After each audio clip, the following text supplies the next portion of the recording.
सोचिए, दुनिया के सबसे अमीर लोगों में से एक, और वो अपना नाश्ता करते हैं सिर्फ $3 में।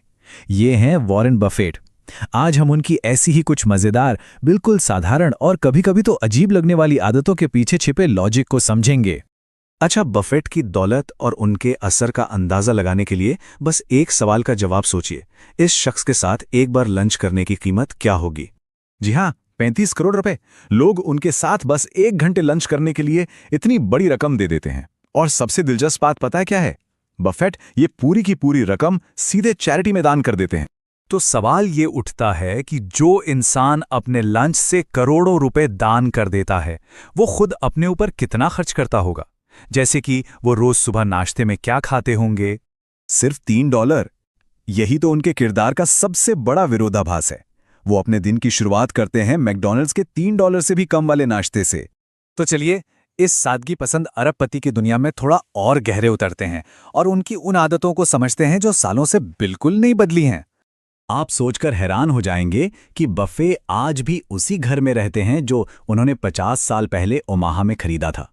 उनके पास फैंसी कपड़ों का कलेक्शन नहीं, सिर्फ 20 सूट हैं, और वो भी दशकों पहले मैडम ली नाम की एक टेलर ने उन्हें दिए थे। आज के ज़माने में भी कोई स्मार्टफोन नहीं, कोई नई नई गाड़ियां नहीं, और खाने की आदतें, वो तो पूछिए ही मत, एकदम बच्चों वाली। उनके जो सबसे करीबी दोस्त हैं, बिल गेट्स, ये बात उनके बारे में बिल्कुल सटीक बैठती है। वो कहते हैं कि बफेट में एक 30 साल के नौजवान जैसी फुर्ती है, 10 साल के बच्चे जैसी शरारती मुस्कान है, और खाने की आदतें तो बिल्कुल 6 साल के बच्चे जैसी हैं। तो इतना बर्गर, आइसक्रीम और कोका कोला क्यों?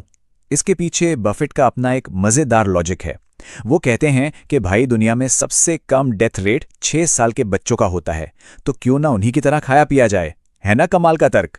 बफे की एक और खासियत है, वो ना निवेश यानी इन्वेस्टमेंट के बड़े से बड़े, मुश्किल से मुश्किल कॉन्सेप्ट्स को समझाने के लिए बड़ी सरल और मज़ेदार कहानियों का इस्तेमाल करते हैं। जैसे उनका ये मशहूर कोट है।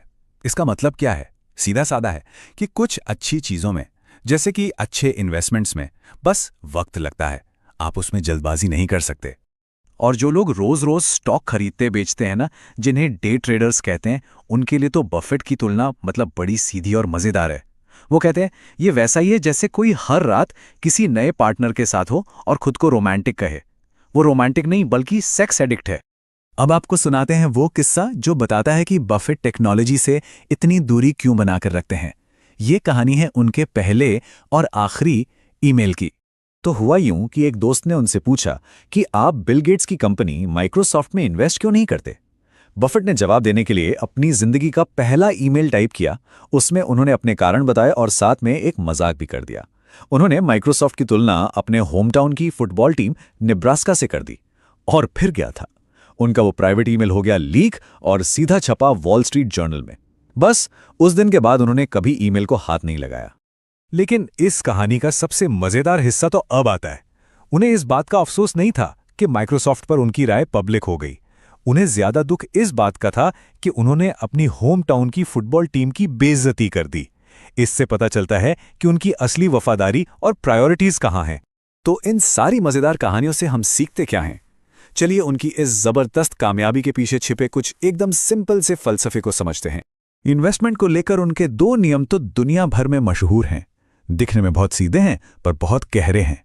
रूल नंबर 1, कभी पैसा मत कमाओ, और रूल नंबर 2, रूल नंबर 1 को कभी मत भूलो। और आखिर में बफेट का वो एक विचार जो शायद उनकी जिंदगी के सारे विरोधाभासों को एक साथ जोड़ देता है। वो कहते हैं सबसे बेहतरीन इन्वेस्टमेंट जो आप कर सकते हैं वो है खुद पर किया गया इन्वेस्टमेंट। शायद यही असली दौलत का राज है। फिर चाहे आपका नाश्ता $3 का हो या लंच 35 करोड़ का।